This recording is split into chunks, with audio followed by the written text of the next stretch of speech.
Um milionário. Ouve um barulho forte vindo da cozinha. Espera um ladrão, mas congela ao ver sua empregada.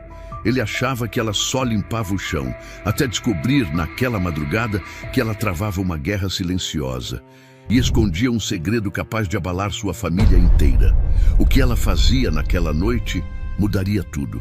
Antes de começarmos essa história que vai te tocar, deixe aqui abaixo nos comentários de que cidade você está assistindo e um curtir no vídeo para continuar acompanhando.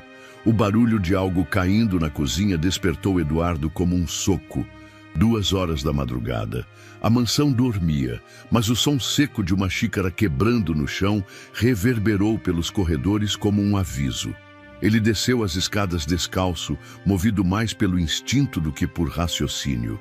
Ao se aproximar da copa, uma luz fraca vazava sob a porta. A mão dele parou na maçaneta quando ouviu uma voz, baixa, firme, como uma prece murmurada. Ninguém será considerado culpado até o trânsito em julgado. A frase foi dita em tom ritmado, quase como se estivesse sendo invocada. Eduardo empurrou a porta com cuidado. Manuela estava ali, sentada sozinha à mesa de madeira rústica, os livros espalhados ao redor, os olhos fixos em uma folha que tremia entre seus dedos. O café derramado escorria da caneca tombada ao lado. Na outra mão, ela segurava uma caneta de forma tensa, como se dela dependesse algo mais do que anotações. Ela não o viu. Estava mergulhada naquele ritual que combinava estudo, esforço e sobrevivência. Os cabelos presos num coque frouxo, os olhos marcados por olheiras e determinação. Naquele instante, ele não viu uma funcionária. Viu alguém travando uma batalha invisível. Quando Manuela finalmente percebeu sua presença, levou um susto visível. Não só pelo reflexo, mas pelo constrangimento imediato. Desculpa, Sr. Eduardo. Eu achei que ninguém estivesse acordado. Ela começou a juntar os papéis em desespero, limpando a xícara virada com a manga do suéter. Calma, ele disse, erguendo as mãos. Eu só não esperava te ver aqui, tão tarde. É o único horário que eu tenho, respondeu ela, evitando o olhar. Eu estudo aqui depois do expediente. Mas só quando não tem ninguém. Direito, né? Ela hesitou. Sim. Ele andou até a mesa e puxou uma das folhas. Reconheceu o conteúdo. Teoria do processo penal. Notas bem feitas, esquemas, uma caligrafia limpa, firme. Isso tudo você escreveu? É a única forma que funciona para mim. Eu vejo os vídeos, leio e depois escrevo tudo de novo. Ele assentiu, surpreso. Pegou um dos cadernos e leu uma anotação grifada. Sem justiça, o direito é apenas a força de quem tem poder. Essa frase é sua? Não. Quer dizer, é minha adaptação. Era uma fala de um professor. Achei que soava mais direto assim. Eduardo olhou ao redor. A luz fraca da luminária fazia sombras dançarem nas paredes. O silêncio entre eles agora era denso, mas não desconfortável. Era o silêncio de quem reconhece, pela primeira vez, a presença de alguém. Por que direito? Ele perguntou. Ela respirou devagar. Porque eu cresci ouvindo que gente como eu só levanta a voz se tiver um advogado do lado. Mas eu quero ser essa voz, nem que seja por mim mesma. Ele não soube o que dizer, apenas devolveu o caderno com cuidado, como se entregasse algo precioso. Você sempre estudou escondida assim? Estudar não é parte do meu trabalho aqui. Então, melhor não chamar atenção. Isso é ridículo, ele murmurou. Você deveria poder estudar em paz. Ela sorriu, mas não disse nada. Apenas abaixou os olhos e começou a recolher o material. Eduardo ficou ali mais alguns segundos, como se quisesse prolongar aquele momento. Mas então, um barulho metálico quebrou o silêncio. Vinha da porta dos fundos. Ambos olharam ao mesmo tempo. Uma sombra passou rapidamente diante da janela da despensa, como se alguém estivesse rondando a casa. Você viu isso? Eduardo perguntou. Vi, respondeu Manuela, já de pé, assustada. Ele correu até a porta e abriu com força. mas o quintal estava vazio. A luz do sensor acendeu sozinha. Não havia nada ali, pelo menos nada visível. Manuela se aproximou devagar, segurando a caneca vazia. Às vezes aparecem moradores de rua por aqui, disse ela, tentando parecer calma. Ou curiosos. A casa chama a atenção. Não devia ser assim. Não devia, ela concordou. Ele olhou para ela. O susto do momento parecia tê-los aproximado, mesmo que sutilmente. Você ainda vai ser uma excelente advogada, Manuela. Ela segurou o olhar dele por um instante. Tomara que sim, senhor Eduardo. Me chama só de Eduardo. Ela sorriu fraca e dessa vez não corrigiu. Quando voltou para o quarto dos fundos, Manuela sentou-se à beira da cama e fechou os olhos. As mãos ainda tremiam um pouco, não pelo vulto na janela, mas pelo que acabara de acontecer. Ela havia deixado alguém ver seu lado mais vulnerável, e esse alguém era ele. No corredor, Eduardo caminhava de volta ao quarto, mas não em silêncio. Pela primeira vez, ouvia seus próprios passos na casa. Pela primeira vez, sentia que algo naquele ambiente enorme e até então estéril estava mudando. Ainda não sabia exatamente o que, mas sentia.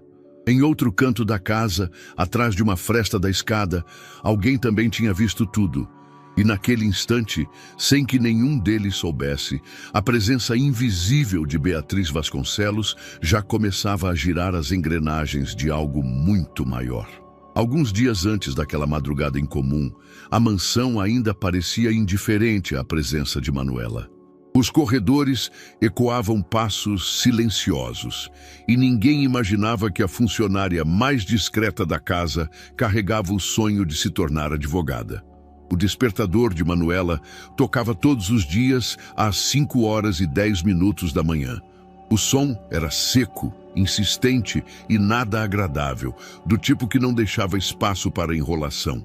Ela se levantava no mesmo segundo. 20 minutos depois, já havia café fervendo no fogão da cozinha da mansão. Com um lenço preso aos cabelos e o avental amarrado com força, começava sua rotina. Varrer a cozinha, separar as roupas, organizar o café da manhã, limpar os corredores antes que alguém pisasse neles.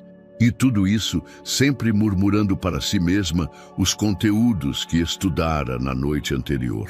Enquanto passava pano no chão, repetia em voz baixa: ninguém é culpado até que se prove o contrário.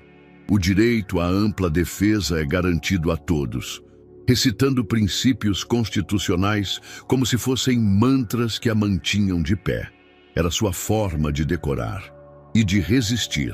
Naquela manhã, como tantas outras, ela anotou mais uma meta no caderno espiral escondido sob o colchão do quarto dos fundos da casa.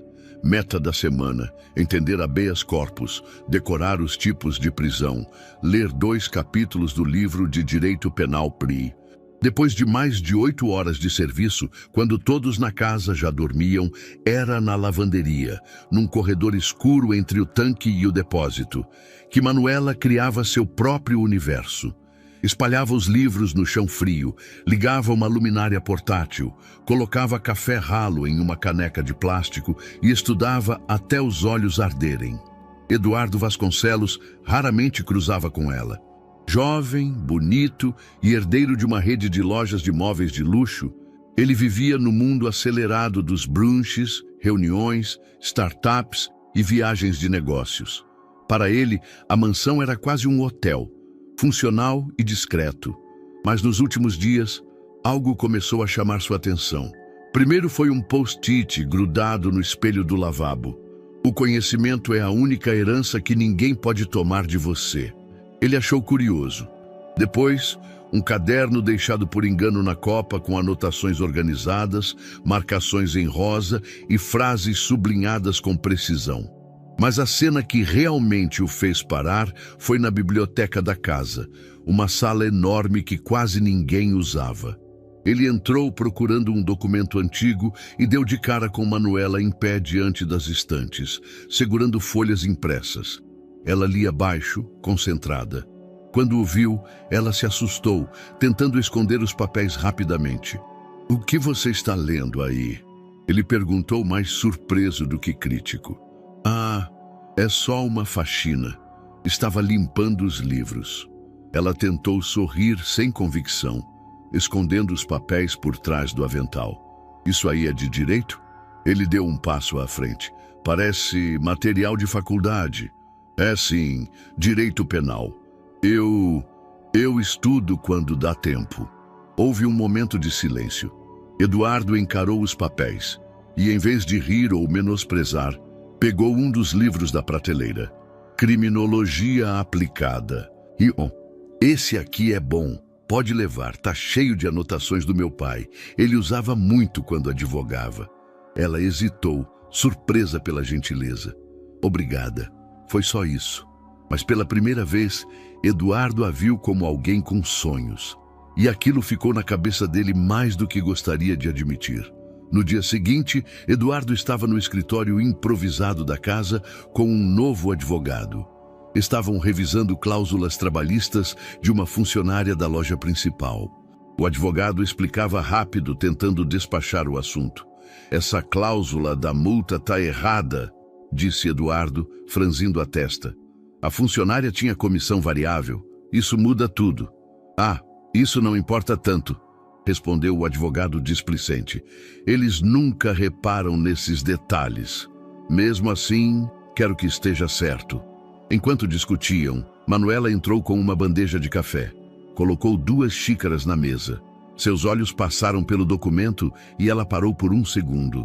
Perdão, senhor, mas a média das comissões deve ser incluída na base de cálculo da multa rescisória. A consolidação das leis do trabalho fala disso. Vi ontem num vídeo. Silêncio. O advogado a olhou como se ela tivesse invadido uma catedral. Eduardo, por outro lado, franziu as sobrancelhas. Você tem certeza? Tenho. O vídeo era de um professor da USP. Ele deu exatamente esse exemplo. Ela saiu em seguida, sem esperar mais. Mas Eduardo permaneceu imóvel, olhando para o papel. Estava certo. A explicação fazia sentido. O advogado saiu minutos depois constrangido. Naquela noite, Eduardo passou pelo corredor da lavanderia e, sem ser notado, viu Manuela sentada no chão frio, fones de ouvido nos ouvidos, anotações no colo, um lápis na mão. Ela fazia resumos com uma dedicação rara. Não era uma distração, era um compromisso com algo maior. Do outro lado da cidade, no pequeno quarto onde morava com a avó, Manuela escreveu uma mensagem no celular. Eduardo, desculpa se falei demais hoje. É que esse assunto me empolga. Obrigada por me emprestar o livro. Mas ela apagou antes de enviar. Sempre apagava. No fundo, ela sabia que existiam mundos diferentes e que talvez o dela nunca fosse digno de uma resposta. Na sequência dos dias que se seguiram àquela troca tímida na biblioteca, Manuela evitava esperar qualquer tipo de aproximação. Mas, numa noite chuvosa e silenciosa, encontrou um envelope no canto da estante, entre 2 volumes de direito constitucional. Estava dobrado ao meio, com seu nome escrito à mão, em letra limpa. Dentro havia uma folha impressa com o cabeçalho. Plano de estudos, direito penal primeiro, junto com anotações digitadas e grifadas. Ao final, uma frase simples. Podemos conversar mais sobre isso hoje à noite, se quiser. Manuela olhou para os lados, sem entender se era uma brincadeira. Era tarde da noite, quase 11 horas. Ela já tinha terminado os afazeres do dia, mas ainda hesitava. Por fim, tomou coragem e foi até a copa, onde uma luz ainda estava acesa. Eduardo estava sentado à mesa com 2 cafés, esperando. Quando ela entrou, ele apontou para a cadeira à frente, como se já soubesse que ela viria. Achei que você talvez topasse, disse sem ironia. Ela se sentou devagar. Você mesmo escreveu isso? Claro. Pesquisei um pouco. Fiz algo parecido quando tentei cursar direito. Desisti no 3º semestre. Por quê? Eu era um péssimo aluno. Não por falta de capacidade, por falta de paciência. Ela sorriu pela primeira vez perto dele, um sorriso leve, de quem estava baixando a guarda sem perceber. Nas 3 horas seguintes, conversaram sobre tipos de prisão. princípios do processo penal, casos emblemáticos. Eduardo parecia surpreendido com a forma como Manuela raciocinava. "Você pensa rápido", comentou. "Mais rápido do que muita gente que eu conheço no meio jurídico. É que eu não tenho tempo para errar muito", respondeu ela, simples. A partir daquela noite, encontros assim se tornaram frequentes. Não havia romance declarado, nem planos ocultos. Era um pacto não verbalizado. Ele fornecia os livros, ela trazia as perguntas. O local variava entre a biblioteca, a copa ou a varanda da lateral, sempre depois da meia-noite, quando a casa mergulhava no silêncio. Com o tempo, Eduardo começou a enxergar mais do que uma funcionária esforçada. Viu uma mente inquieta, uma mulher com fome de conhecimento, com perguntas certeiras e opiniões afiadas. Havia força ali, e doçura também. Para Manuela, a situação era confusa. Parte dela ainda desconfiava, parte queria se permitir.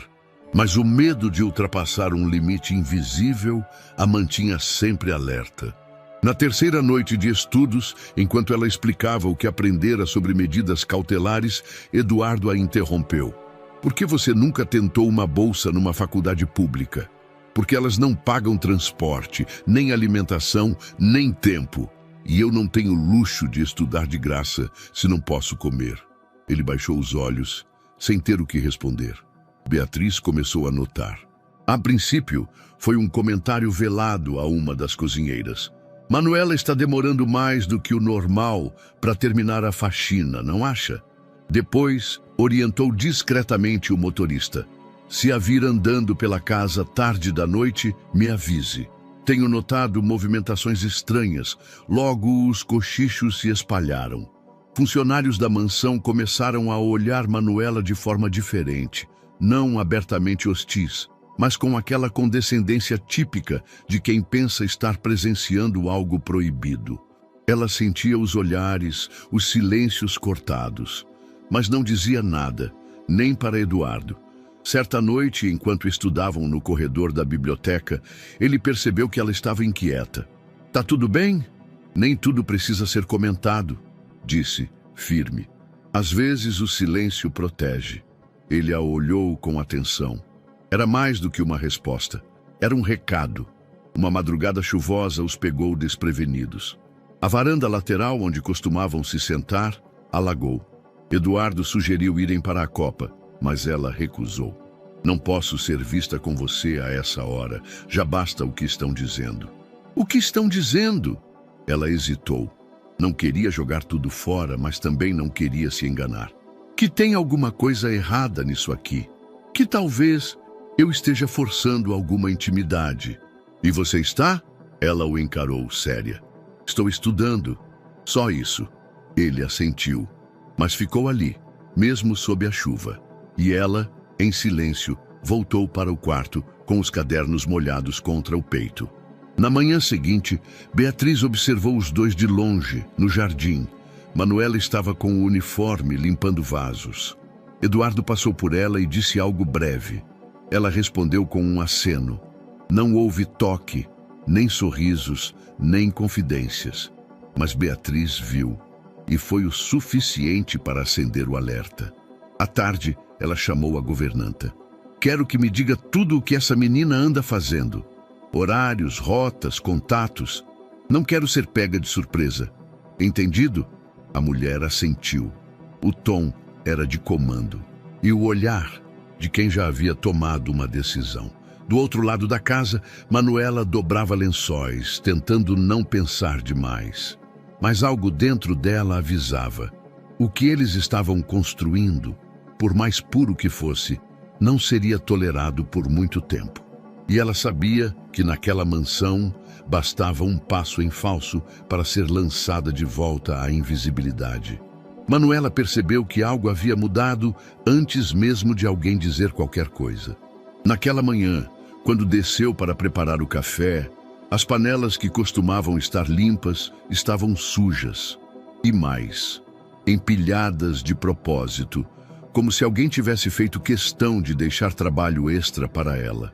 Na lavanderia, As roupas já separadas para lavar tinham sido misturadas de novo, e a governanta, que antes costumava sorrir com simpatia discreta, agora mal levantava os olhos ao passar.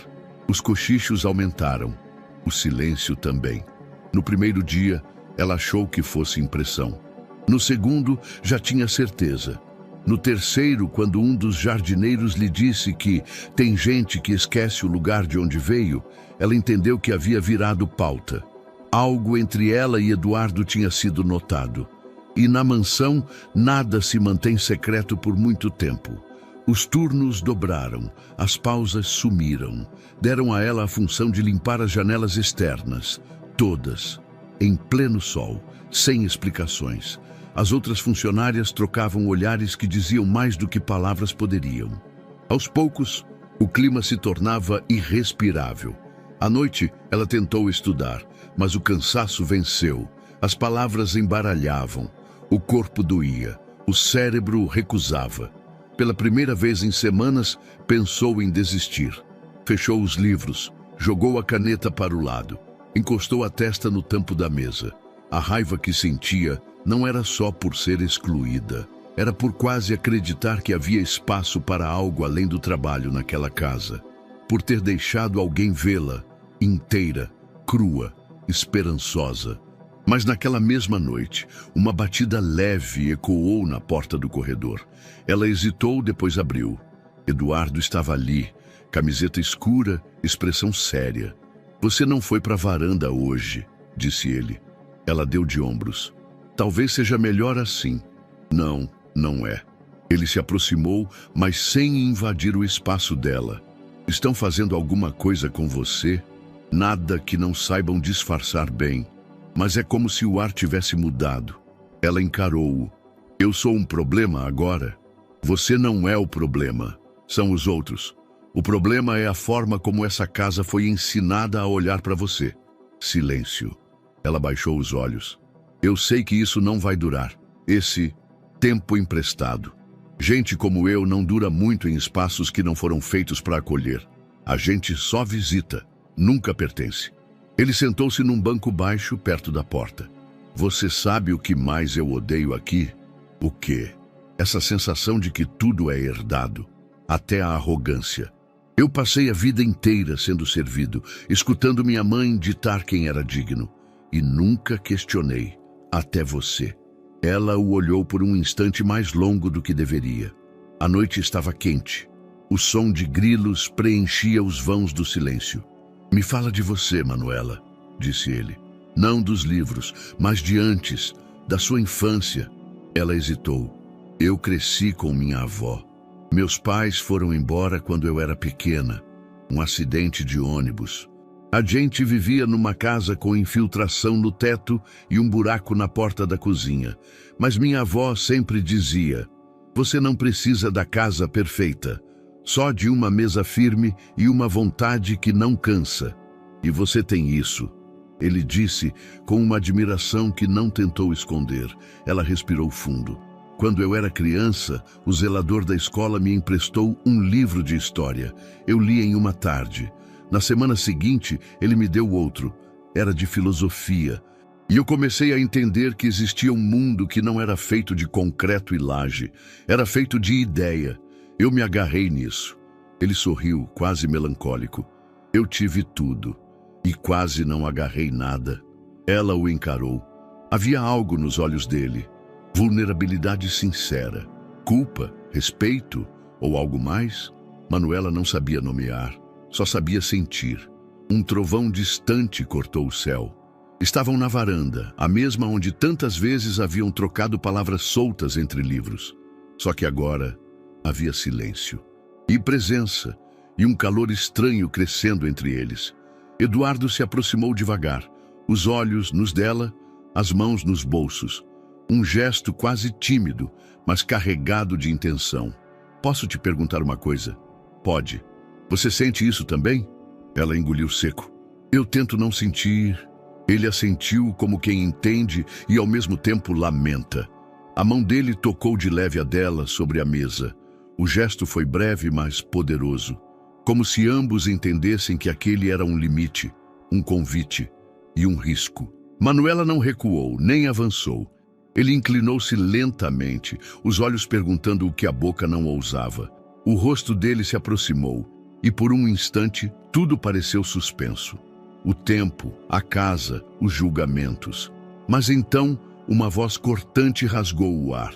Eduardo! Os dois se afastaram num salto quase sincronizado. Beatriz estava na porta da varanda. Robe de seda, os cabelos soltos, olhar afiado. Não havia escândalo no tom dela. Apenas cálculo, observação, frieza. Não sabia que estava por aqui. Com companhia. Eduardo pigarreou, tentando manter a calma. Eu só vim tomar um ar. Entendo. Ela olhou para Manuela com uma expressão neutra, mas claramente estudada. Boa noite, então. Virou-se e sumiu no corredor. Manuela não conseguiu dizer nada. Apenas recolheu seus cadernos com mãos ligeiramente trêmulas. Eduardo se levantou, mas não a deteve. Ela o olhou uma última vez antes de entrar. E nesse olhar havia um aviso silencioso. Isso aqui tem um preço. Ele está mais próximo do que você imagina. Beatriz Vasconcelos não costumava agir por impulso. Ela observava, media, e então golpeava com precisão cirúrgica. Nos últimos dias, passou a circular pela casa em silêncio, escutando conversas fragmentadas, perguntando casualmente sobre a rotina de Manuela, testando respostas. Tudo com o rosto sereno e um leve sorriso nos lábios, mas por dentro fervia. Aquela noite na varanda não lhe saía da cabeça. O gesto de aproximação entre seu filho e a empregada, o quase beijo interrompido, a forma como Eduardo desviou os olhos tentando parecer inocente, o silêncio cúmplice entre os dois. Ela sabia reconhecer o perigo de longe, e ali o perigo não era um escândalo social. Era algo muito pior, a possibilidade real de afeto, e se não fosse contido a tempo, de mudança. Na tarde seguinte, enquanto Manuela estendia toalhas no varal dos fundos, Beatriz entrou discretamente no quarto de empregados. O cheiro de lavanda barata e papel velho flutuava no ar. Em cima da cômoda havia cadernos, uma bíblia com marcador, um pote com lápis apontados. Ela abriu a gaveta inferior, retirou uma caixa de sapatos. Dentro, panos limpos. Perfeito. Então, discretamente, retirou do bolso interno do vestido um pequeno estojo de veludo preto. Era um conjunto antigo de brincos e gargantilha em ouro branco. Peças que quase nunca usava, mas que carregavam alto valor e, mais importante, familiaridade. Eduardo certamente as reconheceria. Beatriz colocou o estojo dentro da caixa, cobriu com os panos e fechou com delicadeza. Antes de sair, ajeitou o travesseiro com perfeição. Olhou em volta e disse em voz baixa: "Não é nada pessoal, minha querida. É apenas manutenção da ordem." Enquanto isso, Eduardo trabalhava no escritório da casa. Tinha passado a manhã trocando e-mails com uma ONG que oferecia bolsas de estudo para jovens de baixa renda. A ideia era simples: criar um braço social ligado ao Grupo Vasconcelos, com Manuela como primeira beneficiária. Ele ainda não tinha contado a ela, mas já tinha esboçado o e-mail. Só não enviara. Parte dele queria fazer tudo certo. Parte temia parecer paternalista, como a mãe sempre fora com seus projetos filantrópicos de vitrine. Do outro lado da cidade, um convite era impresso. Jantar em família. Reunião de confraternização interna, dizia o papel com letra cursiva. Nada demais, à primeira vista. Um jantar para reunir familiares e funcionários próximos, como os Vasconcelos faziam esporadicamente. Mas desta vez, Beatriz cuidava pessoalmente dos detalhes. Cardápio, lista de convidados, disposição dos lugares, horário, tudo milimetricamente pensado. E claro, com a governanta incumbida de garantir que Manuela estaria presente na hora exata. 2 dias depois, ao entardecer, Manuela recebeu o comunicado de que deveria servir o jantar especial naquela sexta-feira à noite. Seria algo mais íntimo, com menos formalidade, segundo disseram. só os da casa e os funcionários mais antigos. Ela estranhou. Estava exausta. A rotina seguia pesada, as cobranças veladas, os olhares desconfortáveis. Mas aceitou. Na manhã do jantar, Beatriz passou pelo quarto de Manuela novamente. Rapidamente abriu a gaveta, conferiu se o estojo estava ali. Estava. Fechou. Tudo pronto. Às 7 da noite, os convidados começaram a chegar. O ambiente estava elegante, mas sem ostentação. Um toque de informalidade cuidadosamente ensaiado. Eduardo vestia uma camisa leve e parecia distraído. Passou a maior parte do tempo no celular, revisando os documentos da fundação social que pensava em criar. Manuela, por outro lado, vestia o uniforme habitual. Servia os pratos em silêncio, os olhos baixos. Mesmo assim, sentia os olhares, inclusive de Beatriz, que fazia questão de sorrir cada vez que ela se aproximava da mesa. O jantar seguiu com conversa fiada, vinho, risos controlados, mas havia tensão no ar. Algo que ninguém conseguia nomear, mas todos sentiam. Foi quando Beatriz, já na sobremesa, interrompeu a leveza fingida. Que curioso! Estava revendo minhas joias hoje de manhã e percebi que um dos estojos está fora do lugar. Silêncio. Um garfo caiu num prato. Um dos tios afastou ligeiramente a cadeira. Não que tenha sumido, continuou ela em tom casual. Mas sabe como é? Objetos de valor não devem circular livremente. A gente precisa ser cuidadoso. Ela olhou diretamente para Manuela, que parou com a bandeja nas mãos. Aliás, eu queria pedir uma coisa, Manuela, disse Beatriz, sorrindo com a elegância dos predadores. Poderia verificar seu quarto amanhã cedo? Talvez alguém tenha guardado algo por engano. Nunca se sabe com tantas movimentações. Manuela assentiu, engolindo a resposta que ardeu na garganta. Eduardo franziu a testa. Que tipo de comentário é esse? Apenas um lembrete de zelo, meu filho, respondeu Beatriz, limpando os lábios com o guardanapo. Não se preocupe tanto, são só precauções. Mas Eduardo sentiu o mal-estar, sentiu o golpe disfarçado e pela primeira vez desconfiou que aquela noite tinha outro propósito.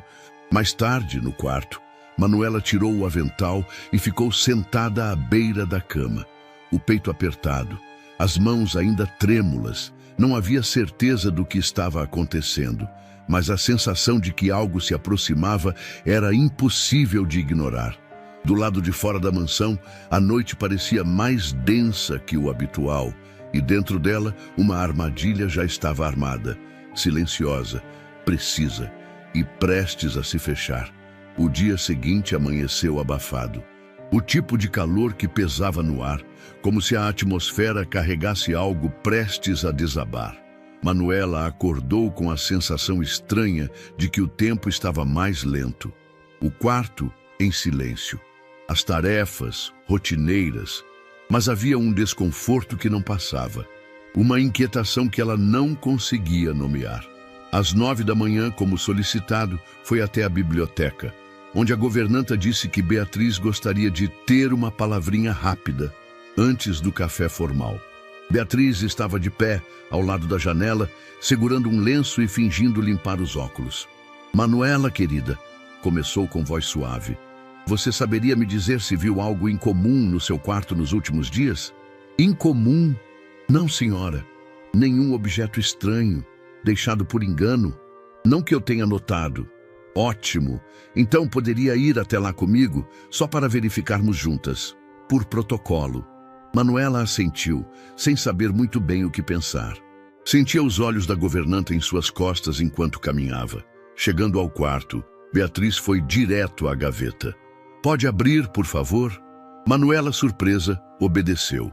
E ali, entre panos dobrados, encontrou o estojo de veludo preto. Ela arregalou os olhos. A mão tremia antes mesmo de tocar o objeto. Isso não é meu. Beatriz não respondeu. Pegou o estojo com os dedos e o abriu. Dentro, o conjunto de joias reluzia sob a luz da manhã. Perfeito. Intacto. Entendo, disse apenas. E saiu do quarto sem dizer mais nada. Manuela ficou ali, sem reação. Ao meio-dia, a casa estava reunida no salão principal. Era raro que todos os funcionários se reunissem com os patrões, mas Beatriz solicitara. Alegou que queria um momento de alinhamento e confiança, já que haviam ocorrido pequenos contratempos internos. Eduardo chegou um pouco depois, sem entender o clima pesado no ar. Vestia uma camisa amassada, os cabelos desalinhados.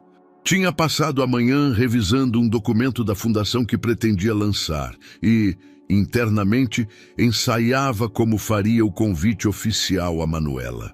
Quando entrou no salão e viu os rostos tensos, percebeu que algo havia saído do controle.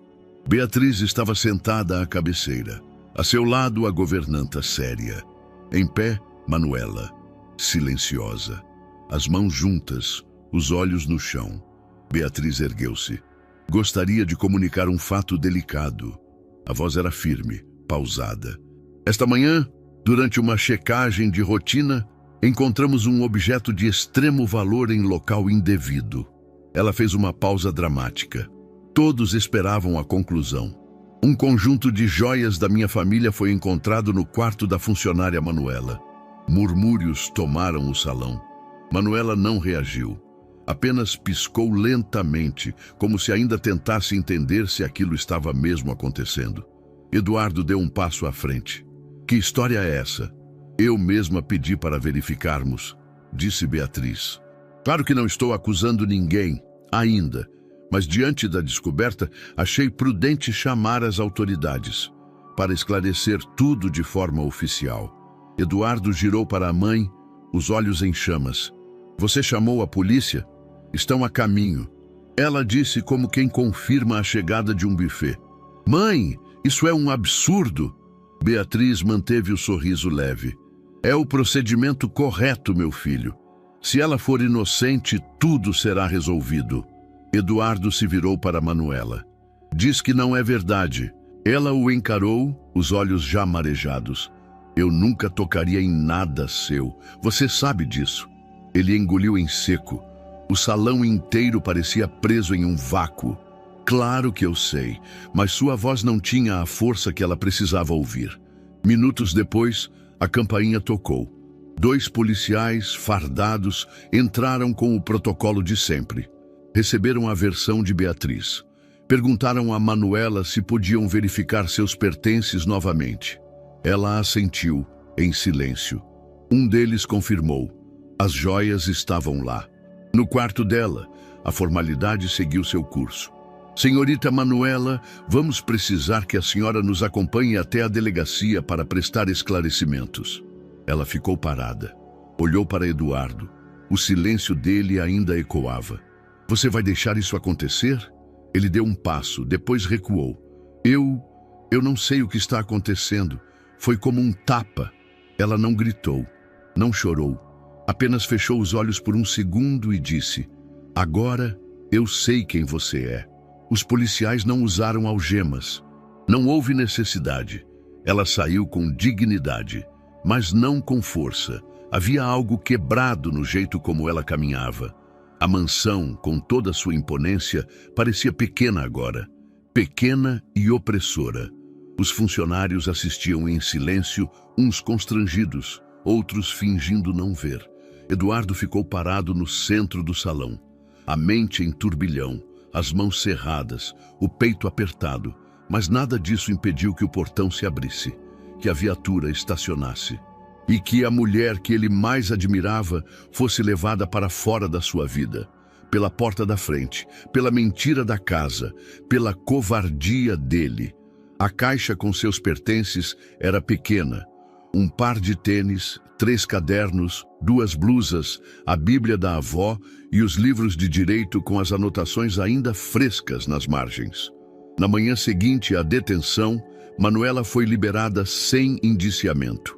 Os policiais disseram que ainda estavam apurando os fatos e que, até segunda ordem, ela estava livre. Mas ninguém precisava explicar o que aquilo significava. Na prática, era como se tivesse sido condenada. Quando voltou à mansão para buscar suas coisas, a governanta já a esperava na porta dos fundos. Não a deixou entrar. As instruções da senhora Beatriz são para entregar tudo aqui fora. Me desculpe, disse com o olhar evitado. Manuela só assentiu. Não chorou. Pegou a caixa, virou as costas e desceu a ladeira com a dignidade que ainda lhe restava. Nos dias seguintes, os efeitos da acusação se espalharam como incêndio em terreno seco. No bairro onde morava com a avó, as vizinhas passaram a cochichar. As crianças que antes pediam ajuda com lições de casa, agora desviavam o olhar. No mercadinho, o caixa hesitou antes de entregar o troco. Na igreja, onde frequentava discretamente aos domingos, o sermão do pastor pareceu calculado. Deus vê até o que os olhos dos homens não enxergam. Ele separa o trigo do joio. Ela ficou até o final da missa. Depois nunca mais voltou. A avó, que sempre foi sóbria nas palavras, se limitou a dizer: "Essa gente nunca quis você lá dentro, filha. Você é quem tentou fazer caber onde nunca teve espaço." Manuela tentou responder, mas o nó na garganta não deixou. Eduardo não procurou, não mandou mensagem, não apareceu, não deu explicação, e isso doeu mais que a mentira. No fundo, Manuela não esperava que ele a defendesse publicamente, mas o silêncio dele foi pior. A ausência gritava todos os dias como se dissesse: "Você nunca foi parte de nada." Sem emprego, sem moradia, sem nome limpo, ela buscou o que restava. Pegou uma caixa de papelão e escreveu: "Doces caseiros, ajuda nos meus estudos." Fez 50 brigadeiros, vendeu todos em uma tarde na feira da Vila Brasilândia. Repetiu no dia seguinte, depois no outro. Comprou potes melhores, investiu em embalagens simples com etiquetas escritas à mão.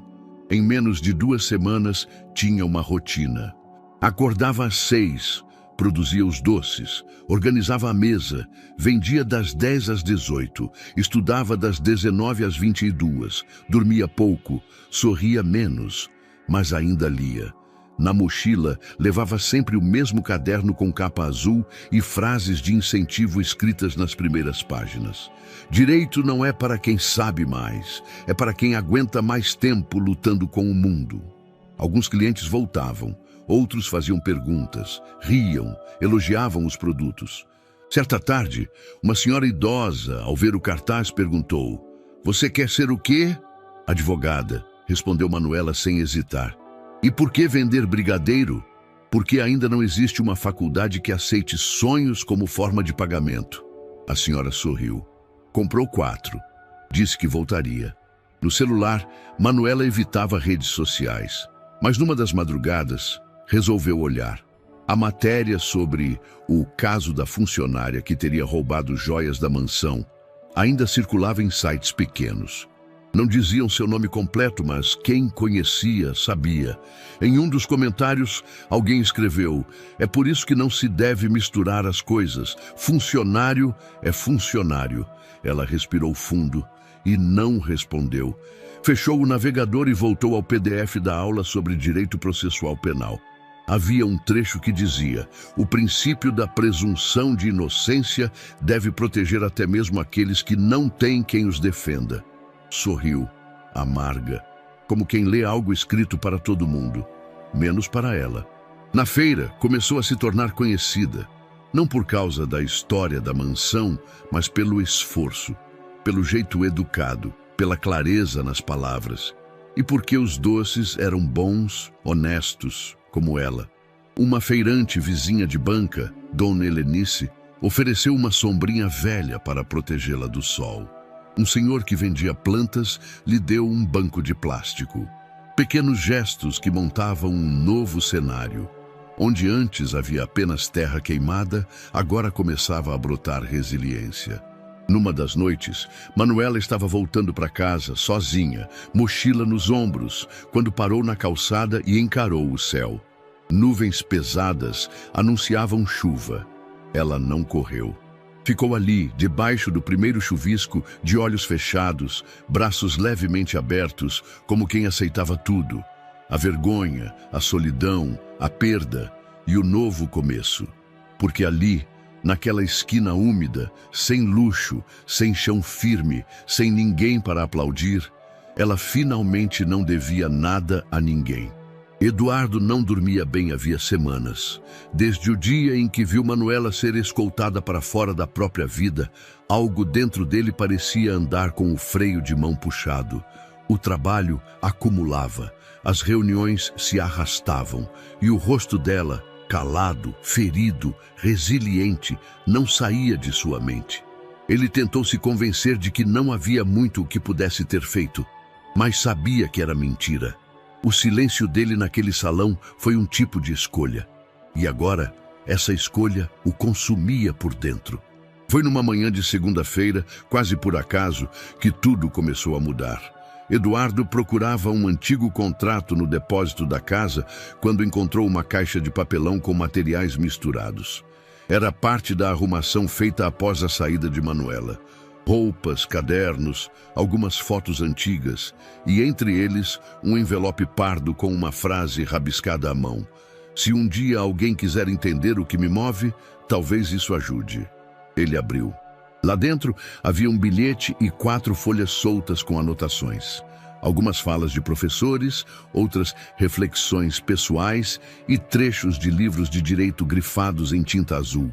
O bilhete dizia: dignidade é não aceitar ser tratada como suspeita só por existir em um lugar que dizem não ser seu. Justiça não é vingança, é reparo. E às vezes, o silêncio de quem poderia ter falado dói mais do que qualquer acusação. Eduardo sentou-se no chão do depósito e leu tudo 2 vezes.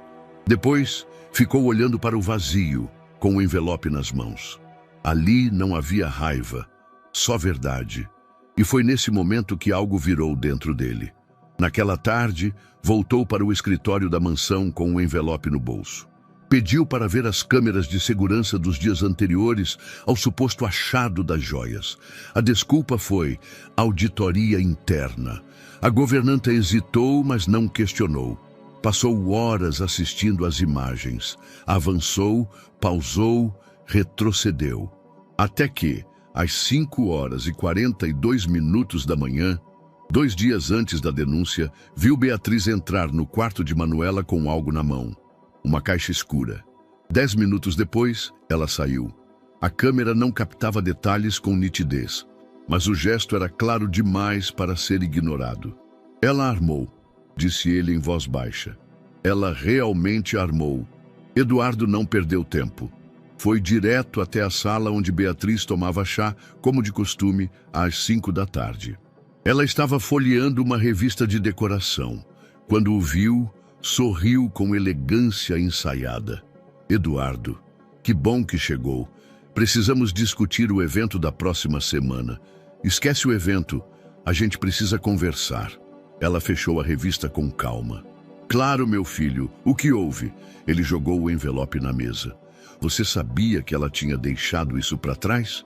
Beatriz não olhou, apenas suspirou. Se for mais um daqueles bilhetes emotivos dela, não é só um bilhete, é tudo. É quem ela é. E você destruiu isso. Eduardo, não, eu vi as imagens. Você entrou no quarto dela com aquela caixa. Você plantou aquelas joias, mãe. Você inventou aquilo. Beatriz gelou por um segundo.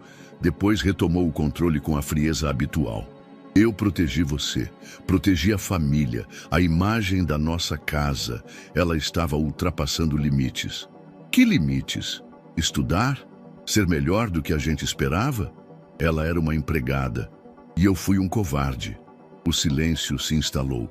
Beatriz levantou-se, alisando o vestido. Você está idealizando alguém que nem conhece direito. Você é quem acha que conhece todo mundo só pelo lugar que ocupam. Mas você não conhece Manuela, nem a mim. Ela tentou se aproximar. Ele deu um passo para trás. A partir de hoje, não temos mais nada. Nem empresa, nem alianças, nem silêncio. Está me ameaçando? Estou me libertando. Naquela noite, Eduardo convocou uma coletiva de imprensa. A justificativa oficial foi para anunciar um novo braço social da empresa. Mas todos os presentes sabiam que havia mais por trás. Com a câmera ligada, o microfone diante dele, Eduardo respirou fundo e disse: Nos últimos dias, muita coisa foi dita sobre uma pessoa que trabalhava na nossa casa. Uma jovem chamada Manuela fez uma pausa. Hoje, eu quero deixar claro que ela foi vítima de uma armação e que eu, por omissão, fui cúmplice dessa injustiça. Estou aqui para pedir desculpas e para dizer que o nome dela será limpo, oficialmente, publicamente, e que farei o que for necessário para reparar o que deixei acontecer. O salão caiu num burburinho, mas ele não parou. Manuela não merece piedade. Ela merece respeito e apoio para continuar sendo quem ela sempre foi. Uma mulher admirável, corajosa e, acima de tudo, digna. A entrevista se espalhou rapidamente. Sites de notícias, redes sociais, blogs locais. Os comentários no início eram céticos, mas conforme a fala completa circulava, a opinião pública começava a mudar. Mas Eduardo não se importava com os comentários, ele só pensava nela. E pela primeira vez, desde que ela saíra por aquele portão, sentia que estava fazendo algo certo, mesmo que fosse tarde. Era sábado de manhã, quando Eduardo estacionou o carro na lateral da feira comunitária. O sol ainda subia e o calor começava a grudar nas calçadas. Ele vestia roupas simples, sem seguranças, sem motorista. Não queria ser visto como o herdeiro da Vasconcelos naquele momento, só como um homem com algo a dizer. Andou lentamente pelo corredor entre as barracas, tentando se orientar. O cheiro de pastel, os gritos dos feirantes, o som abafado de um rádio tocando samba ao fundo. Tudo contrastava com o silêncio ensurdecedor que levava por dentro. Foi quando a viu. Manuela estava sob um guarda-sol torto, com uma mesa pequena e panos coloridos improvisados como toalha. Os doces estavam alinhados com cuidado, brigadeiros, cajuzinhos, cocadas. Atrás, uma lousa improvisada com a frase: "Sonhos são caros, mas não impossíveis." Ela estava mais magra, os cabelos presos com um lenço escuro, o olhar atento às moedas, aos potes, às embalagens. Quando levantou os olhos, viu Eduardo se aproximando. O corpo dela ficou tenso, mas ela não disse nada. "Manuela", ele disse, parando a poucos passos da barraca. Ela continuou empacotando um pedido para uma cliente. Fingiu não ouvir. Os olhos não desviaram nem por um segundo do que fazia. Eduardo esperou. Quando o balcão ficou vazio, ele tentou de novo. "Eu vim pedir desculpas." Ela o encarou, finalmente. Mas não havia doçura no olhar. Era pedra, respeitosa, porém impenetrável. "Já fez isso publicamente. Não precisa repetir aqui. Eu precisava falar com você diretamente." Agora falou. O silêncio que se seguiu foi cruel. A feira seguiu seu curso, mas as barracas próximas começaram a reparar. Alguns cochichos, olhares discretos, o herdeiro ali diante da ex-funcionária acusada injustamente. Uma cena improvável, carregada. "Eu não espero que me perdoe", continuou ele. "Só que saiba que eu vi tudo. As imagens, as anotações, a verdade." "Tarde demais", ela respondeu. "Sempre é tarde demais para quem tem tudo e só percebe depois que destruiu o pouco que o outro tinha." "Eu sei. E é por isso que vim entregar isso", disse ele, tirando um envelope do bolso e colocando em cima da mesa ao lado dos doces. Ela não tocou. "O que é?" "Uma proposta. Quero que você coordene um projeto que estamos criando. Um programa de bolsas de estudo para trabalhadores que querem voltar a estudar. Você seria responsável pelo núcleo de triagem, acompanhamento e desenvolvimento. O cargo é seu, se quiser." Ela riu, breve, quase sem som. "Isso é piedade?" "Não, é respeito e reconhecimento." Parece caridade." "Então não aceite como favor, aceite como mérito." Ela olhou o envelope, não abriu. "E o que as pessoas vão dizer? Que você voltou para salvar a garota que quase arruinou?" "Não me importo com o que vão dizer. E você?" "Eu já ouvi tudo o que tinham para dizer. Já fui infiltrada e oportunista e caso perdido. Isso aqui", disse apontando para a mesa, "foi o que sobrou da minha reputação. Não vou trocar por um título dado por alguém que demorou demais para me ouvir. Eduardo respirou fundo. Tudo bem, então lê quando estiver pronta, ou rasga, mas eu precisava te entregar. Olhando nos teus olhos. Ela nada respondeu. Ele deu 2 passos para trás. Olhou uma última vez, depois virou-se e foi embora. Minutos depois, o movimento voltou ao normal. Clientes chegavam, compravam, sorriam, mas o envelope continuava ali, intacto, imóvel. Alguns dos feirantes se aproximaram discretamente. Um homem que vendia frutas perguntou: era ele mesmo? Manuela assentiu com a cabeça. E o que ele queria? Ela olhou o envelope ainda sem tocar. Consertar o que não tem conserto. Nas redes sociais as fotos circularam rápido. Eduardo Vasconcelos foi visto hoje de manhã na feira da Brasilândia. Testemunhas dizem que pediu desculpas à ex-funcionária Manuela em frente a todos. O vídeo de 30 segundos mostrava o momento exato em que ele depositava o envelope e ela o ignorava. Nos comentários, o público se dividia. Ele está tentando limpar a imagem, claro. Se fosse outro, teria deixado para lá. Pelo menos tentou. Ela é incrível, aguentou tudo e ainda ficou firme. Tem redenção para quem demora tanto para agir? A discussão se espalhava, mas para Manuela pouco disso importava. A única coisa que importava era o que viria depois. À noite, sozinha, ela pegou o envelope. Abriu devagar. Leu cada palavra do projeto. As funções, o escopo, o orçamento inicial. A proposta de remuneração, o cargo de liderança, a promessa de autonomia. Ela deixou o papel sobre a cama, fechou os olhos e ficou ali, em silêncio. Não era um pedido de perdão, não era justiça ainda, mas talvez fosse um começo. O escritório da nova fundação ficava em um prédio discreto, no centro da cidade. Nada de fachadas luxuosas ou recepções extravagantes. Só uma sala funcional, recém-pintada, com cheiro de tinta fresca e armários vazios.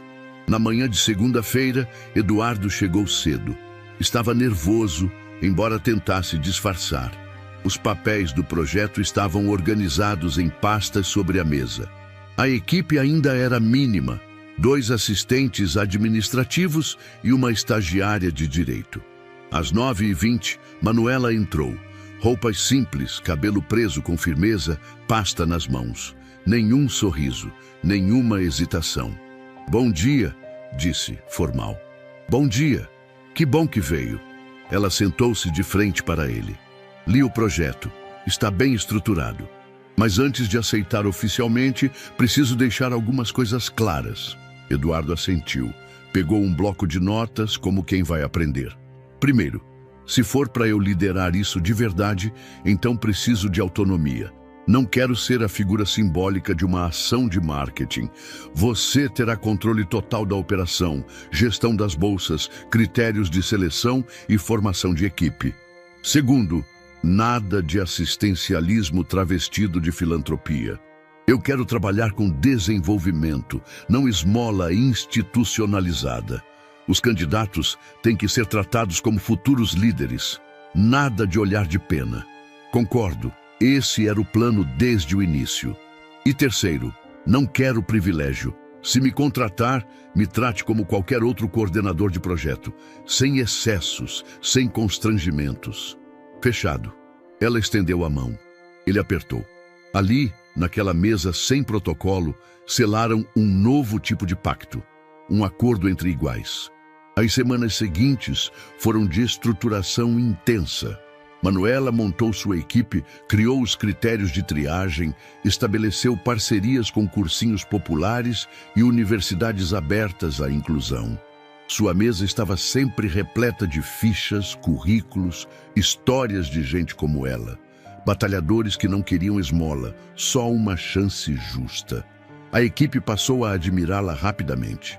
Sua autoridade não vinha de gritos, mas de postura. Era respeitosa, exigente, humana. Sabia ouvir, sabia dizer não. E, acima de tudo, sabia exatamente por que aquele projeto existia. Eduardo, por sua vez, reaprendeu a ocupar um novo papel. Vê-la no comando o desconcertava, no melhor sentido. Ele, acostumado a liderar, agora se via assistindo. Participava das reuniões, contribuía com estratégias, mas fazia questão de não interferir no núcleo da operação. No café, às vezes trocavam palavras rápidas. À noite, após o expediente, trocavam olhares mais longos. Mas nenhum dos dois dava passos precipitados. Era uma dança de silêncios respeitosos, de quem sabia o que estava construindo e não queria mais quebrar nada. Numa das reuniões de pauta, ela apresentou o primeiro ciclo de aprovados do programa. 30 pessoas, diversos bairros, diversas histórias. Eduardo assistiu em silêncio, mas ao fim da apresentação disse: "Você mudou tudo." "Não, eu só fiz o que deveria ter sido feito desde o início, dar espaço para quem nunca teve. E você? Está diferente." Ela o olhou por um segundo. "Estou inteira, pela primeira vez." Certa noite, depois de uma reunião longa com a diretoria, os dois ficaram sozinhos na sala de reuniões. Ele guardava os papéis. Ela passava os olhos na tela do computador. "Manuela", ele disse em tom baixo, "posso te perguntar uma coisa?" "Pode." "Você acredita em recomeços?" Ela fechou o notebook. "Acredito, mas eles têm que vir depois de reparo e sem pressa. E você acha que estou tentando me redimir?" "Acho que está tentando aprender. E isso já é mais do que a maioria." Silêncio. Ele se aproximou, de leve, com calma. Mas dessa vez, não tentou tocar. Só ficou ali, ao lado dela, olhando a mesma tela que ela. E naquele silêncio compartilhado, o que antes era tensão virou algo mais maduro. Uma cumplicidade paciente, construída com feridas expostas e intenções claras. Os jornais começaram a cobrir a atuação da Fundação. Reportagens locais destacavam o impacto do programa. Mas, curiosamente, a figura de Eduardo aparecia menos. Manuela era o rosto da iniciativa. Quando perguntavam a ele, dizia apenas: "Eu só dei a estrutura. Quem deu alma foi ela." Na sexta-feira daquela semana, enquanto fechavam os resultados do primeiro mês, Manuela entrou na sala dele com um relatório. "Aqui está. Tudo em ordem." Ele pegou o documento, leu por cima e sorriu. "Você tem noção do que está fazendo? Tentando dar a outras pessoas o que quase tiraram de mim." Ele ficou em silêncio por um tempo. Depois disse, quase num sussurro: "Eu acho que você me salvou." Ela não respondeu, mas pela primeira vez, desde tudo que aconteceu, se permitiu sorrir. Pequeno, mas real. A matéria foi publicada às 7 horas da manhã. Quando Eduardo acordou, já era tarde demais. O celular vibrava insistentemente. E-mails não lidos, chamadas perdidas, mensagens de voz. Um clima estranho pairava na tela. Ao abrir o link mais compartilhado entre os grupos, o impacto foi imediato. Escândalo trabalhista no passado da família Vasconcelos. Fundação social é apenas cortina de fumaça. A manchete vinha acompanhada de imagens de arquivo, contratos antigos, trechos de depoimentos de ex-funcionários da rede de lojas. Relatos sobre demissões indevidas, processos abafados, acordos extrajudiciais escondidos em gavetas. Nada disso envolvia diretamente Eduardo, mas o nome dele agora estava no centro da narrativa. O texto ligava a criação da fundação a uma tentativa de limpar a imagem da família, e não parava por aí. Havia um trecho dedicado exclusivamente a Manuela. A coordenadora da iniciativa é a mesma ex-funcionária doméstica envolvida num episódio controverso na casa da família. Embora não tenha sido formalmente indiciada, sua ligação com o herdeiro e a rapidez com que assumiu o cargo de liderança levantam dúvidas sobre a natureza e a motivação do projeto. Eduardo leu cada linha como quem mastiga vidro. Sentia o sangue ferver, mas o que mais doía era a certeza que crescia a cada parágrafo. Aquilo não era coincidência, era orquestrado. Na sede da fundação, os corredores estavam mais silenciosos que o habitual. As reuniões foram desmarcadas. A equipe de comunicação trabalhava em ritmo frenético, tentando elaborar uma resposta oficial. Mas nada parecia suficiente. Manuela chegou às 9, de cabeça erguida, como sempre. Mas os olhos entregavam o desgaste. Todos a cumprimentaram com respeito, mas havia hesitação no ar. O tipo de constrangimento que se instala quando se fala de alguém pelas costas, mas a pessoa aparece na sala. Ela foi direto à sala de Eduardo. Abriu a porta sem anunciar. Ele estava em pé diante da janela, o celular ainda na mão. "Você viu?" ela perguntou. Ele virou-se. Havia olheiras profundas sob os olhos. "Vi. E então? Estou tentando entender até onde isso vai." Sua voz era baixa, grave, mas já sei de onde começou. "Sua mãe." Ele assentiu, apertando os lábios. "E você vai fazer o quê?" "Já falei com os advogados. Estamos montando uma ação de resposta. Calúnia, difamação e quebra de sigilo de documentos protegidos. Isso vai custar caro para quem publicou." Ela cruzou os braços. "E para sua mãe?" "Ainda não falei com ela, mas vou. Não é suficiente." "Eu sei." Ela se aproximou da mesa. Respirou fundo. "Eduardo, isso aqui não é só sobre você. Essa matéria não me atingiu só como profissional. Me atingiu como símbolo, como mulher, como filha da periferia que mais uma vez está sendo tratada como peça de marketing, como desculpa, como experimento. Manuela, eu sei que você não fez isso, mas você permitiu que ela continuasse por perto. Você sabia o que ela era capaz de fazer. E ainda assim, hesitou de novo. Ele engoliu seco.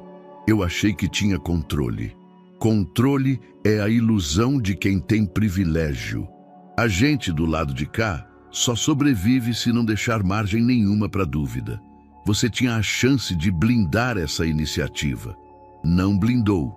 Houve um silêncio tenso. Ela deu um passo para trás. "Talvez seja melhor eu me afastar por um tempo." "O quê?" "Para proteger o projeto e a mim." Ele se aproximou com o olhar aflito. "Manuela, isso é tudo que a gente construiu." "Exatamente por isso. Eu não posso deixar que me transformem de novo em uma história mal contada. Eu não sou a manchete da sua culpa, nem o álibi da sua mudança. Você está desistindo." "Não, eu estou me protegendo. Se você sair agora, tudo pode ruir. Se eu ficar calada, eu ruo." O olhar dele se prendeu por alguns segundos. Ela virou-se sem dizer mais nada. Deixou a sala. Pegou a bolsa. Passou pela recepção com passos firmes, olhos adiante. Não chorou. Não hesitou. Na sala, Eduardo sentou-se e permaneceu ali, por horas. Não conseguia ler, nem falar com ninguém. A ausência dela era mais gritante do que qualquer manchete. E o pior de tudo, ela estava certa. Naquela noite, Manuela voltou para casa e desligou o celular. Não quis ver as notificações, nem os comentários, nem os compartilhamentos. A matéria continuava circulando. Sites menores replicavam o conteúdo. Um vídeo com trechos de entrevistas dela, tirados de contexto, já rodava nas redes. Em um deles ela dizia: "Não quero caridade, quero respeito." O vídeo cortava aí. O restante da fala, sobre estruturação de políticas públicas, desaparecia. O tom desafiador. A legenda manipulava. Líder da fundação questiona intenções do próprio projeto. Ela sentiu o estômago embrulhar. Fechou o notebook. Foi até o espelho e se olhou por alguns minutos. Ali estava ela, com dignidade, mas com a alma em cacos. De novo. Enquanto isso, Beatriz Vasconcelos dava uma entrevista informal para um colunista de bastidores. Não citou nomes, não usou termos diretos. Mas insinuações foram deixadas. Eu sempre quis proteger minha família de ilusões passageiras. Às vezes, na ânsia de parecer progressista, esquecemos do bom senso. Quando o jornalista a questionou se falava da fundação, ela apenas sorriu. Toda ação tem consequências, e nem todas as causas são tão nobres quanto parecem. Do outro lado da cidade, Eduardo reabriu o envelope que Manuela deixara semanas antes com suas reflexões. Leu a frase em voz alta. Às vezes, o silêncio de quem poderia ter falado dói mais do que qualquer acusação. E naquele momento, soube. Não era só uma crise pública. Era uma falha íntima. Um rastro mal resolvido que ainda o perseguia. Mas desta vez, ele não pretendia ficar parado. Eduardo estava cansado, mas, pela primeira vez em semanas, era um cansaço que vinha da ação, não da culpa. Foram dias intensos com a equipe jurídica, rastreando fontes, cruzando dados, recolhendo vídeos. Reviraram e-mails antigos, protocolos da época das acusações e, o mais decisivo, as imagens internas da própria mansão. A gravação de Beatriz entrando no quarto de Manuela com a caixa escura, que antes ele hesitou em usar por medo da repercussão familiar, agora era a principal peça de defesa pública. Ele já não estava mais disposto a proteger ninguém que usasse o silêncio como arma. Na coletiva seguinte, organizada numa biblioteca pública, não em auditórios luxuosos ou nos salões da empresa, Eduardo Vasconcelos tomou o microfone diante de câmeras, jornalistas e principalmente cidadãos comuns. Vestia uma camisa simples, sem marcas, sem paletó. Apenas verdade.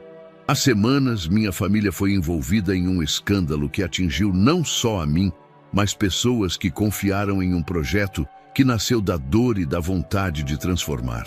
Fez uma pausa. Respirou. Eu demorei para entender o quanto o silêncio pode ser tão destrutivo quanto a mentira, mas não pretendo mais compactuar com isso. Projetou no telão as imagens do circuito interno, Beatriz entrando, o estojo na mão, o horário, a sequência de movimentos, tudo. Esta gravação comprova que a acusação contra Manuela foi forjada, não por acaso, mas por estratégia, por medo de mudança, por desejo de controle, silêncio absoluto. E é por isso que hoje apresentamos as medidas legais cabíveis contra os responsáveis pela divulgação das informações manipuladas. Mais do que isso, estamos reforçando os pilares da Fundação, com transparência completa e total independência da família Vasconcelos na sua gestão. A instituição vai seguir, maior, livre, apontou para a tela. A imagem congelada mostrava o momento exato em que Beatriz saía do quarto de Manuela com as mãos vazias. E por fim, quero dizer que pessoalmente eu falhei. Mas estou tentando corrigir, com atos, não com discursos. Quem quiser continuar nessa construção está convidado. Quem não quiser, só peço que não atrapalhe. A repercussão foi imediata. Portais de notícias revisaram seus textos. Sites de opinião retiraram artigos. Influenciadores digitais pediram desculpas publicamente. O vídeo do discurso viralizou com a hashtag Pede Justiça por Manuela, que em menos de 24 horas se tornou uma das mais comentadas do país.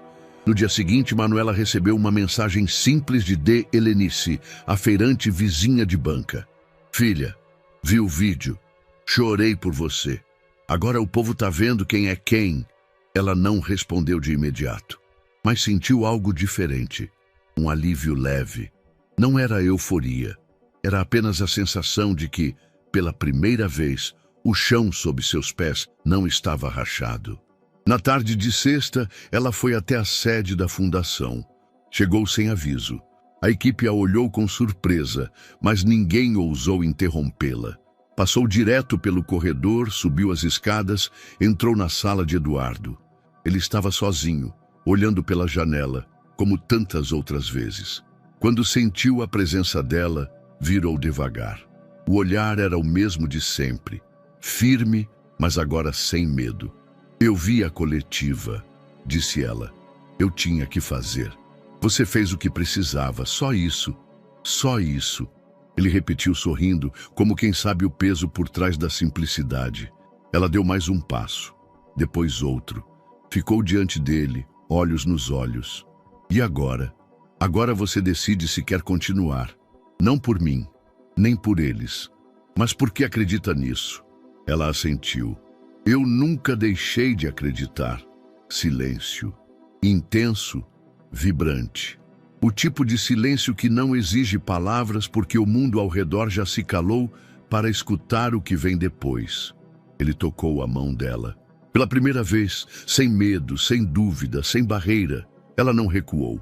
Eu não sou mais aquela menina na copa, Eduardo. E eu não sou mais o homem que te observava em silêncio. Somos o que escolhemos ser agora. E então, como se todo o tempo que haviam perdido se encaixasse num só segundo, se beijaram. Foi um beijo calmo, mas cheio de tudo que nunca tinham dito. Sem patrão, sem funcionária, sem dívida, sem desculpa. Apenas dois mundos que finalmente se encontraram num mesmo espaço. Quando se afastaram, ela sussurrou: isso não muda o que ainda temos que enfrentar. Não, mas agora juntos é diferente.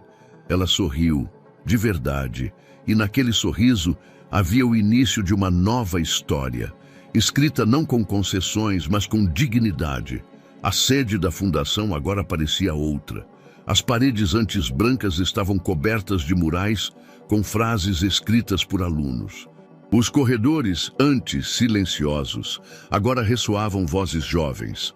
Umas tímidas, outras confiantes, todas com histórias que, até pouco tempo, pareciam invisíveis.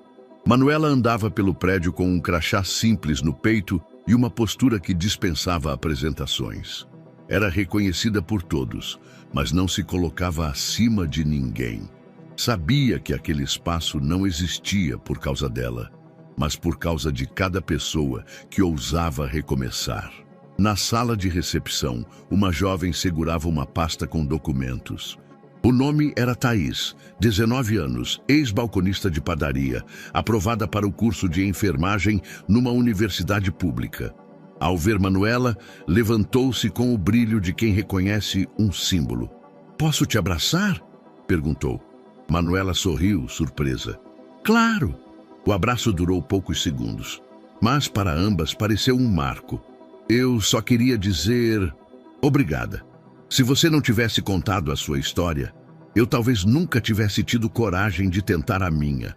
Manuela assentiu, engolindo o nó na garganta. "Agora é você quem vai inspirar outras, e é assim que a gente constrói." O programa crescia em ritmo acelerado. Novas parcerias foram firmadas com escolas técnicas, ONGs, universidades comunitárias. A primeira turma já somava mais de 100 alunos. Alguns empregados, outros recém-saídos de abrigos, outros vindos do sistema carcerário.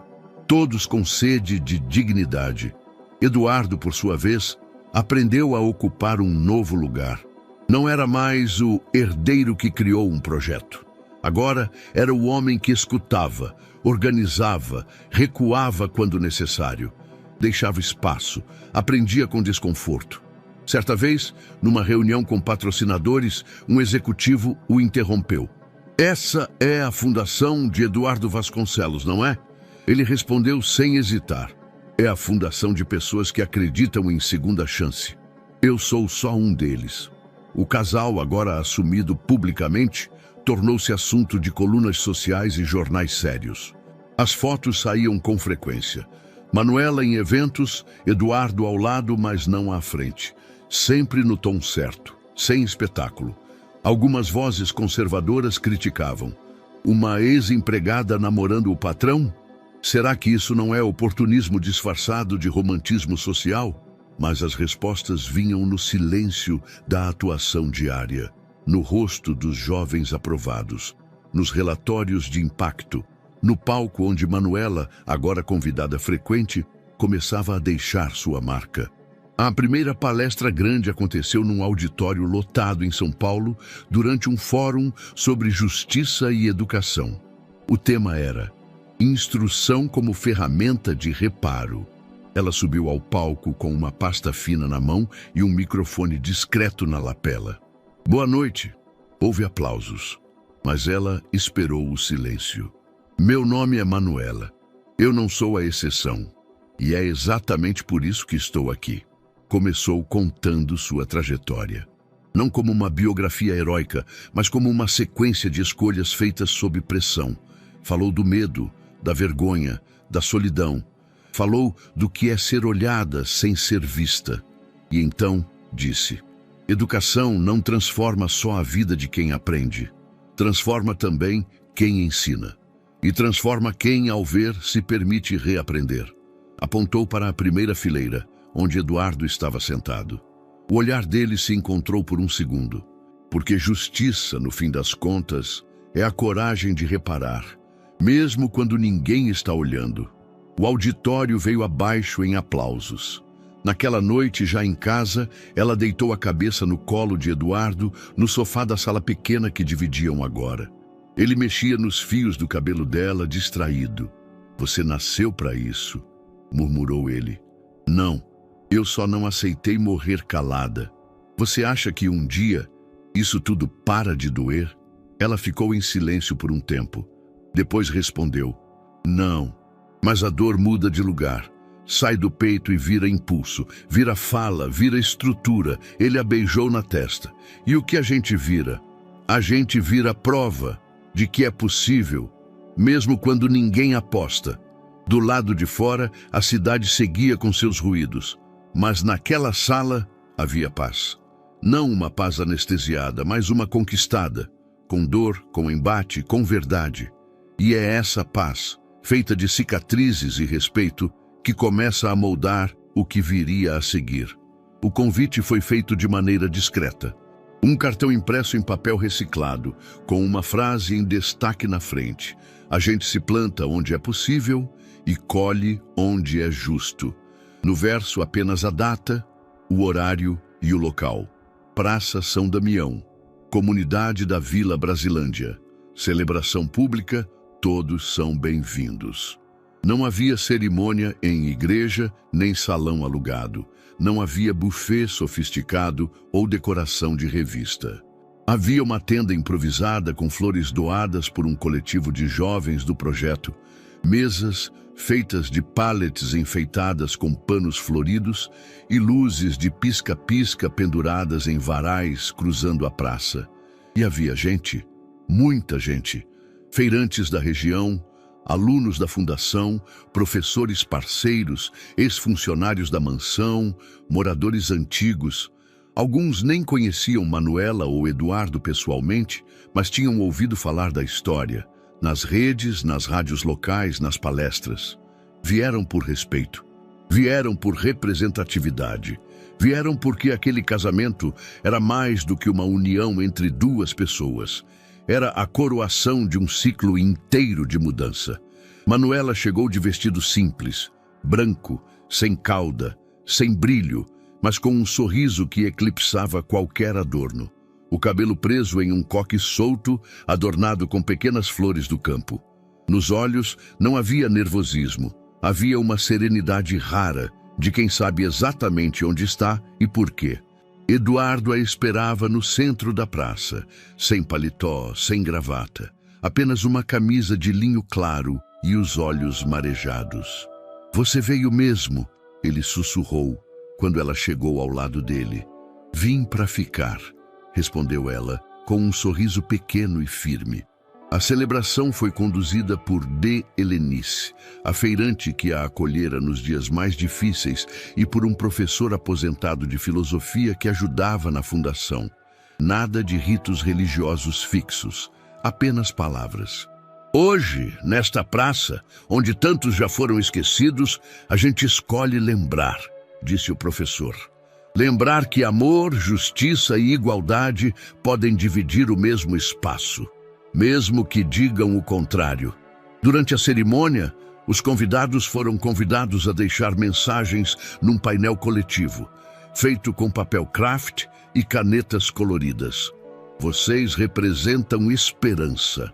Esse amor é a resposta. Obrigada por mostrarem que não existe lugar errado para começar uma vida. Algumas frases viralizariam horas depois, quando os vídeos da cerimônia começassem a circular online. Quando chegou a vez dos votos, o silêncio da praça era absoluto. Manuela pegou o microfone e disse: Eu nunca imaginei me casar. Nunca achei que haveria espaço para isso na minha trajetória, mas hoje entendo que amor não é privilégio, é construção. E você construiu comigo, com escuta, com dor, com falha, mas também com verdade. Fez uma pausa. A gente se conheceu em um espaço desigual. Mas estamos aqui hoje, lado a lado, porque decidimos desmanchar esse espaço e construir um novo. Um onde ninguém precise pedir licença para ser digno. Eduardo mal conseguia segurar as lágrimas. Pegou a mão dela e, sem papel, disse: "Eu me apaixonei primeiro pela sua mente, depois pela sua coragem e, por fim, pela forma como você me ensinou a não fugir. Hoje, eu não te prometo perfeição, mas prometo não me esconder e te amar em voz alta, onde quer que a gente esteja." Quando se beijaram, os aplausos tomaram conta da praça. Gente chorava, gargalhava, filmava. Algumas crianças batiam palmas sem entender o porquê, só porque era bonito ver tanta gente feliz. Beatriz não apareceu, nem mandou mensagem, e isso, de algum modo, deixou o dia mais leve. Depois da cerimônia, serviram bolo de milho, café, refrigerante e coxinhas feitas por alunas da fundação. Tocou samba ao vivo, um grupo improvisado de jovens da comunidade que ofereceu a música como presente. E ali, entre risos, passos tímidos de dança e abraços demorados, nasceu um novo tipo de celebração. Não um final feliz, mas o início consciente de um caminho que, embora difícil, agora era percorrido em par. Ao final da festa, Eduardo e Manuela sentaram-se num dos bancos da praça, ainda vestidos de noivos, os pés descalços. Ele olhou para ela. "Isso aqui é mais do que um casamento, né?" Ela encostou a cabeça no ombro dele. "Isso aqui é raiz." As manhãs de segunda-feira sempre foram caóticas no prédio da fundação, mas naquela segunda havia um tipo especial de agitação.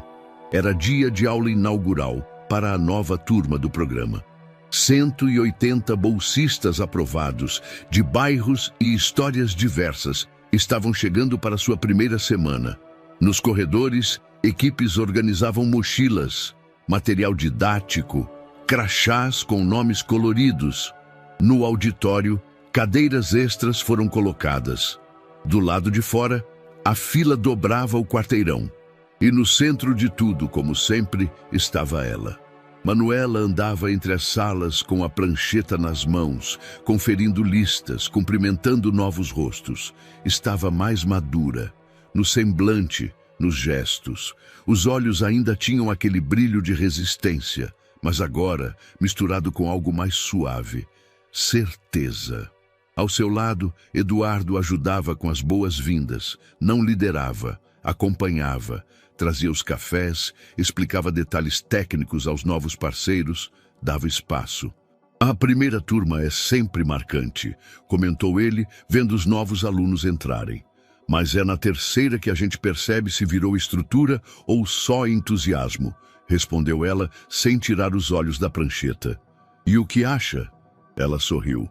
"Acho que a gente virou raiz. Faltavam apenas 2 meses para a formatura de Manuela. Os dias agora eram divididos entre o trabalho na fundação e os últimos ajustes no TCC, que ela escrevera sobre a função social do direito penal nos territórios periféricos. Era um texto direto, denso, cheio de referências críticas e vivências pessoais. O orientador sugeriu que ela o transformasse em um livro. Ela recusou por enquanto. "Ainda não terminei de viver o que preciso escrever", disse. O casamento seguia forte, mas sem espetáculo. Dividiam um apartamento modesto na Zona Norte, com livros empilhados em caixas reaproveitadas e uma pequena horta na varanda. À noite, às vezes saíam para comer pastel na feira. Outras vezes ficavam em silêncio no sofá, com um filme que ninguém assistia até o fim. Não era perfeição, era real, era bom. Eduardo, agora fora da gestão da holding familiar, passou a atuar como consultor em projetos sociais ligados à reintegração educacional. Levava a experiência da fundação a outras regiões do país. Em vez de liderar, conectava. Certa vez, Durante uma palestra numa escola pública do Capão Redondo, ele contou sua história. Quando terminou, um menino de 14 anos se aproximou. Você conheceu a doutora Manuela, né? Eduardo sorriu. Conheço, todos os dias. Manuela, por sua vez, tornou-se uma das vozes mais requisitadas em fóruns de justiça popular e inclusão no ensino superior. Mas nunca trocou os eventos de bairro pelos grandes palcos.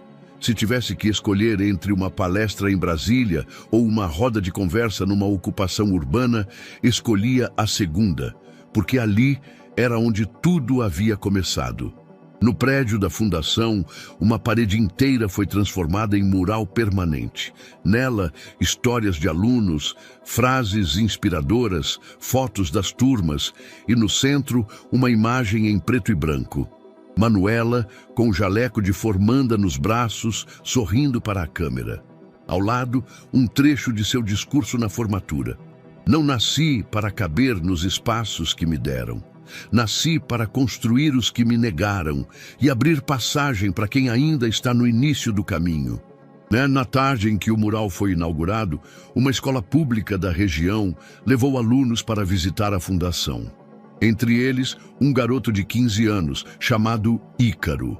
Calado, atento, ele lia cada história. Quando parou diante do painel central, ficou em silêncio por mais de 5 minutos. A coordenadora perguntou se estava tudo bem. Ele respondeu, tá, só tô pensando que eu também quero isso. O quê? Ele apontou para o nome de Manuela. Quero que um dia alguém leia a minha história num mural e pense, se ele conseguiu, eu também posso. A coordenadora sorriu. E você já sabe o que quer fazer? Ele olhou novamente para a imagem. Direito. Quero estudar direito. Lá fora, o mundo seguia difícil. Mas naquele pequeno prédio de tijolos grafitados, alguém acabava de nascer de novo. E aí, o que achou dessa história emocionante? Compartilhe sua opinião nos comentários. Adoraríamos saber o que você pensa. Não se esqueça de deixar seu curtir no vídeo para nos apoiar e de se inscrever no canal. Nos vemos na próxima.